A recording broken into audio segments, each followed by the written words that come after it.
बिस्मिल्लाहिर्रहमानिर्रहीम अस्सलाम वालेकुम रहमतुल्लाहि व बरकातहू। की हाल सज्जन मित्रों, ठीक ठाक हो? उम्मीद करना तुम अल्लाह पाक के फजल करम शुक्र और रहमत नाल बिल्कुल ठीक ठाक होवोगे। मैं थोड़ा बंदा ने चीज़ शफाक अहमद और तुम देख रहे हो पंजाबी ऑफिशियल टीवी। फिलहाल कल का एक अधूरा काम जो वो लगे जनाब पूरा करन। वो इंशाल्लाह कल जो जी फातिहा पढ़न जाना सी वो कल नहीं पढ़न जा सके। इंशाल्लाह हो जी पहले फातिहा पढ़ना, फिर जनाब बिजली के बिल भी आ गए हैं कि जनाब सारिया लाइटां चल रही ने तो बिजली के बिल भी लैना। देखने बिजली का बिल घर का कितना आ गया। पहले नंबर पर फातिहा, फिर बिजली का बिल। है जी साढ़े पिंड की बड़ी खूबसूरत माशाल्लाह जामिया मस्जिद बिलाल है। पहले नंबर जिन्हें बिल लिया दुकान तो बिल लैके फिर इंशाल्लाह पहले उस तो बाद फातिहा वापस जावांगे जनाब। लो जी अल्हम्दुलिल्लाह अपने जनाब 3 बिल सन, 3 बिल अपने लैने ने अल्हम्दुलिल्लाह जी। अबू जान भी रेडी हो गए ने और चाचे होर जनाब रेडी हो गए ने। जा रहे हैं जनाब फातिहा वास्ते।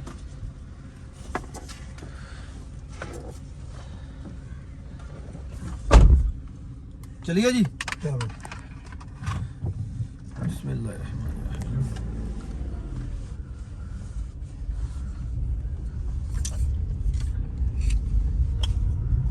अल्हम्दुलिल्लाह जी फातिहा पढ़ ली है। अल्लाह पाक की ज़ात मरहूम जन्नतुल फिरदौस से आला मकाम अता फरमाए और लाहिकीन सब्र जमील अता फरमाए। किसी दे यार गम च शरीक होना एक ही बहुत बड़ी नेमत होंगी है, क्योंकि अपने मामला जिंदगी सारे चलते हैं, लेकिन किसी की गमी में शरीक होना एक बहुत अच्छी गल है। इंशाल्लाह हम पिंड निकलने और बाकी मामला।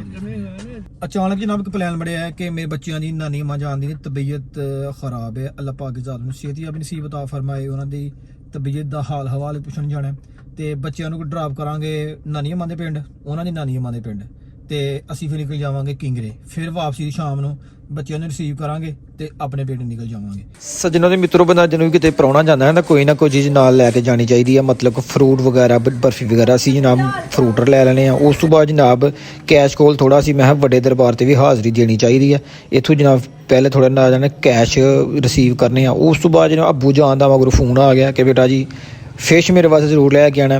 तो मैं सोचा कि सारे घर वाले को फिश खिलानी चाहिए है। उस तो बाद जनाब 4 तो 5 किलो फिश करवाने भाई जनाब वजन कर रहे हैं। काला रहू है, बाम है, टिपड़ा है, ये जनाब बहुत ज़बरदस्त मछली लगी हुई है। फिर मेरी नज़र पई जनाब बाजार के पूरे बाजार में इस टाइम जनाब गहमा गहमी और रौनक लगियां पईयां। लोगों की आमदोरफ्त आन जाने का सिलसिला जारी है। जनाब मोबाइल से लाना सी गिलास 30 प्रो मैक्स राती जनाब डिग्गा सी मेरे को, अल्लाह का शुक्र है कि होर बचत हो गई है। तो साइड तो भी जनाब जरा ना बचत हो गई, बस लेकिन है गिलास टुट गया सी। तो मैं जरा भाई ने कहा मैं जरा जरा ना सोहना जहा मिठा जहा करके ना जबरदस्त जहा गिलास ला दे ताकि जरा दोबारा डिगे तो टुटन भजन वाला काम जरा ना ये मुक जाए। भाई जी गिलास ला रहे हैं जनाब। फिर जनाब वापसी ते पुज गए हैं जनाब अपने बच्चों के नानके। तकरीबन 2 तो 3 मिनट के फासले ते पुज पिंड रह गए इंशाल्लाह। यह जनाब हर साइड से हरे भरे खेत तो नज़र आ रहे हैं अपनी स्क्रीन तो, और बदल भी गहरे हो गए हैं।